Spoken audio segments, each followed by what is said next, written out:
Baik, terima kasih atas waktu dan kesempatan. Pada hari ini saya akan mempresentasikan hasil karya tulis ilmiah saya dengan judul dampak COVID-19 terhadap pembelajaran tatap muka. Sebelumnya saya akan memperkenalkan nama saya. Nama saya Crispinus Julia Hamid, berasal dari kelas 12 IPS 6. Dampak COVID-19 terhadap pembelajaran tatap muka. Kata pengantar, puji syukur kepada Tuhan Yang Maha Esa atas limpahan rahmat dan karunia-Nya sehingga penyusunan karya ilmiah yang berjudul dampak COVID-19 terhadap pembelajaran tatap muka dapat selesai sesuai yang diharapkan. Saya mau mengucapkan terima kasih kepada yang pertama, Bapak Kepala Sekolah yang telah memberikan kesempatan untuk menulis karya ilmiah. Yang kedua, Ibu Wali Kelas 12 IPS 6 yang dengan rasa kesabaran yang penuh dan ketekunan memberikan arahan, perhatian, bimbingan, serta saran dalam proses pembuatan karya ilmiah. Yang ketiga, Bapak, Ibu, kakak, adik, serta keluarga atas cinta, kasih sayang, dukungan, doa yang dipanjatkan sehingga karya ilmiah saya sudah selesai. Yang keempat, teman-teman kelas saya atas perhatian dan dukungannya. Semoga kita tetap menjalin serta menjaga tali persahabatan antara kita.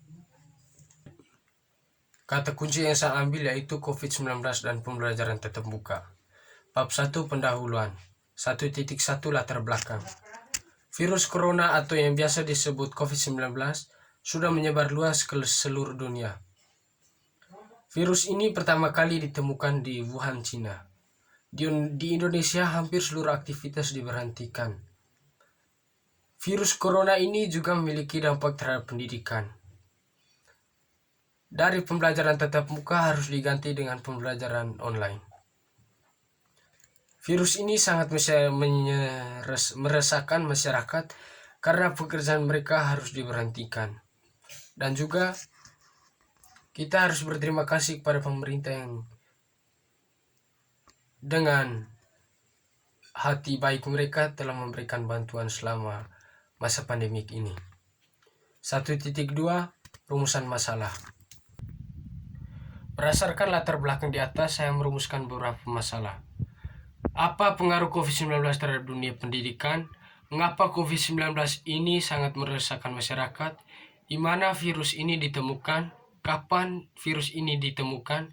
Bagaimana cara untuk mengurangi penyebaran virusnya? 1.3 Tujuan penelitian. Yang pertama, untuk mengetahui pengaruh virus ini. Yang kedua, untuk mengetahui bagaimana COVID-19 ini bisa meresahkan masyarakat. Yang ketiga, untuk mengetahui tempat virus ini ditemukan. Yang kelima, untuk mengetahui kapan virus ini ditemukan. Yang keenam, bagaimana cara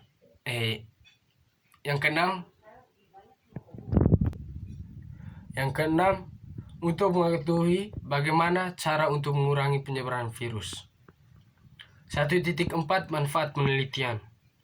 Yang pertama, supaya mengetahui apa pengaruh dari virus ini. Yang kedua, supaya mengetahui hal-hal yang membuat masyarakat menjadi resah karena virus ini. Yang ketiga, untuk mengetahui di mana virus ini ditemukan. Yang keempat, untuk mengetahui kapan virus ini ditemukan. Yang kelima, untuk mengetahui cara mengurangi penyebaran virus. 1.5 Metode penelitian, yaitu wawancara dan media sosial. 1.6 Sistematika penulisan. Yang pertama, judul. Kedua, nama. Yang ketiga, kelas. Yang keempat, kata kunci. Bab 1, pendahuluan. 1.1 latar belakang. 1.2 rumusan masalah. 1.3 tujuan penelitian. 1.4 manfaat penelitian. 1.5 metode penelitian. 1.6 sistematika penulisan. Bab 2 kajian pustaka. Bab 3 rumus pembahasan. Bab 4 penutup. 4.1 saran, 4.2 kesimpulan, abstrak, dan daftar pustaka. Bab 2 kajian pustaka. Pengertian COVID-19. COVID-19 merupakan penyakit yang disebabkan oleh jenis virus corona baru yaitu SARS-CoV-2 yang dilaporkan pertama kali ditemukan di Wuhan, China pada tanggal 31 Desember 2019. Pengertian pembelajaran tatap muka. Pembelajaran tatap muka yaitu seperangkat tindakan yang dirancang untuk mendukung proses belajar peserta didik secara tatap muka. Tatap muka merupakan kegiatan pembelajaran yang berupa proses interaksi antara peserta didik dengan pendidik. Bab 3 pembahasan. Pengaruh COVID-19 terhadap dunia pendidikan. Semua sekolah di Indonesia, baik dari tahun kanak-kanak hingga bangku kuliah sementara ditutup, agar penyebaran COVID ini tidak terlalu menyebar luas dan memutus rantai penyebarannya. Jujur saja, selama sekolah ditutup sementara dan diganti dengan pembelajaran online, sebagai seorang pelajar saya merasa bosan. Bosan dengan banyaknya tugas yang berdatangan dari guru-guru, dan dengan pelajaran menurut saya sulit juga untuk dimengerti. Yang kedua, mengapa COVID ini meresahkan masyarakat? COVID ini meresahkan masyarakat, bukan saja masyarakat yang resah, pemerintah pun merasakan hal yang sama. Penyebaran COVID ini sangat cepat dan hampir seluruh orang di dunia terjangkit virus ini. Virus ini sangat cepat menyebar kalau kita tidak selalu mematuhi protokol kesehatan. Yang ketiga, di mana virus corona ditemukan? Virus corona ditemukan pertama kali di kota Wuhan, China, dan sudah menyebar luas ke seluruh dunia. Yang keempat, kapan COVID-19 ini ditemukan? COVID ini ditemukan pada akhir tahun 2019, yaitu tepatnya pada tanggal 31 Desember 2019. Bagaimana cara mengurangi penyebaran virus ini? Caranya harus selalu mematuhi protokol kesehatan seperti selalu menggunakan masker, selalu mencuci tangan menggunakan sabun pada air bersih yang mengalir, selalu menghindari keramaian, selalu menjaga jarak, selalu membersihkan lingkungan. Penyebaran COVID ini sedikit tidak menyebar dan terjangkit kalau kita mematuhi protokol kesehatan. Kalau Anda mau terjangkit, tidak usahlah untuk mengikuti protokol kesehatan. Karena virus ini cepat menyebar tanpa pernah memandang bulu. Orang kudus saja terjangkit, apalagi yang bertingkah laku buruk atau orang jahat. Jujur saja, sebagai seorang pelajar, saya merasa resah dengan dampaknya. Contohnya saat pembelajaran online, tugas-tugas banyak yang datang dan menumpuk silih berganti. Kadang juga saya selalu sangat merasa bosan dan materi-materinya juga susah untuk dipahami atau dimengerti. Jika Anda ingin terhindar dari COVID-19 ini, semuanya tergantung pada diri Anda. Yang dimana kita harus berpikir bagaimana cara untuk menghindari virus ini. Kita harus memeras otak kita agar dapat tetap tegar untuk selalu berdiri walau cobaan dan kebahagiaan selalu datang secara bergantian. Yakinlah saja, Tuhan itu tidak pernah tidur. Dia pasti memiliki kasih dan sayangnya kepada ciptaannya. Dengan cobaan yang sekarang kita hadapi, mungkin saja Tuhan mencobai kita agar kita bisa memperbarui diri kita dari yang selalu menjatuhkan dan selalu membuat dosa, bisa merubah diri kita agar menjadi yang lebih baik. Bab 4 penutup. Yang pertama, saran. Dengan menyebar luasnya COVID-19 ini, kita semua diharapkan untuk tetap tegar dengan apa yang kita alami saat ini. Bila kita terhindar dari penyebaran COVID ini, kita harus selalu mematuhi protokol kesehatan.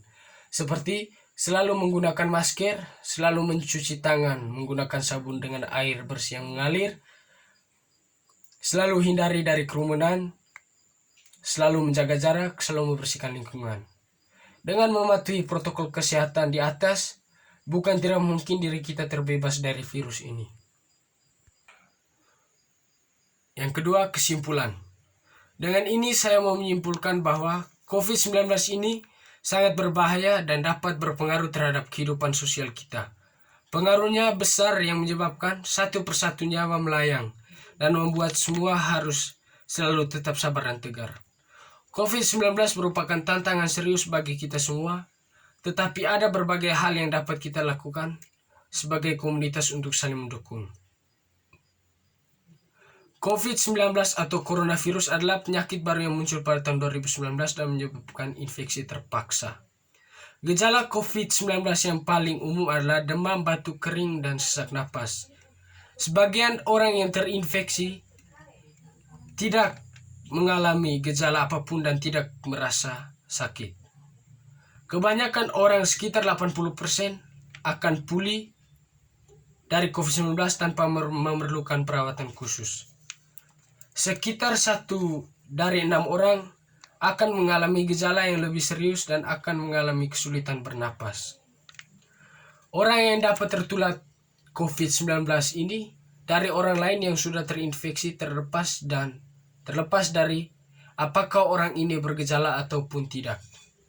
Penyakit ini dapat menyebar dari manusia ke manusia melalui droplet atau tetesan cipratan atau cairan tubuh dari hidung ataupun mulut, seperti air liur. Droplet menyebar ketika seorang yang telah memiliki virus ini dalam tubuhnya batuk atau bersin.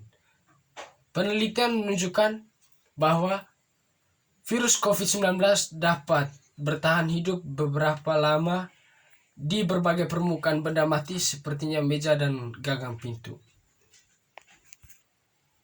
Abstrak.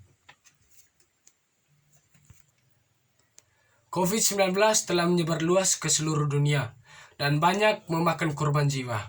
Semua aktivitas yang biasa dilakukan manusia akhirnya harus diberhentikan agar penyebarannya tidak meluas lebih. Dan juga semua telah dikerahkan untuk mematuhi protokol kesehatan yang dimana dapat mengurangi penyebaran virusnya.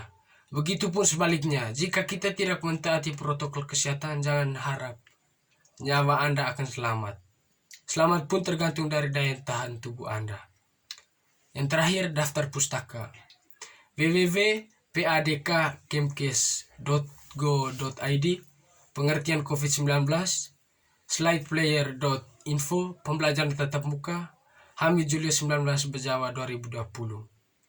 Sekian presentasi karya ilmiah saya. Terima kasih.